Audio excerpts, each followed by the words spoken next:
In today's video, I'm going to teach you how to add widgets on your dashboard layout. Let's get started by opening your workspace and heading over to the dashboards area.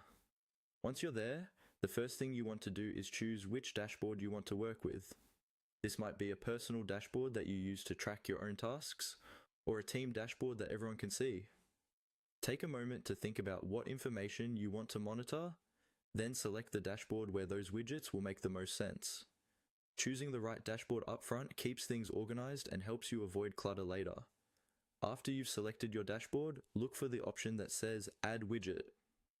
This is usually located near the top of the dashboard, often as a button or a menu option. Go ahead and click on Add Widget. When you do this, you'll typically see a list of available widgets you can add, such as task lists, project overviews, or other data views. Pick the widget type that best matches the information you want to see. For example, if you need to keep an eye on tasks due this week, choose a widget that focuses on due dates or upcoming tasks. Once you've added a widget, it will appear on your dashboard, but it might not be in the perfect spot yet. That's where adjusting the layout comes in. If you want to change the layout to better fit your new widget and clean up the overall look of the dashboard, find and click on the option labeled Change Layout.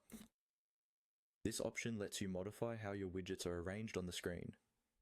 When you click Change Layout, you'll often be able to switch between different layout styles, such as multiple columns or more compact views.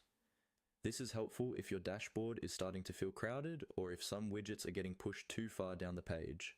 Try different layouts until you find one where your most important widgets are visible at a glance and grouped in a way that makes sense for how you work.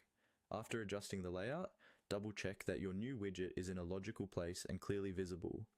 You can usually drag and drop it into position if needed. Once everything looks good, you're done.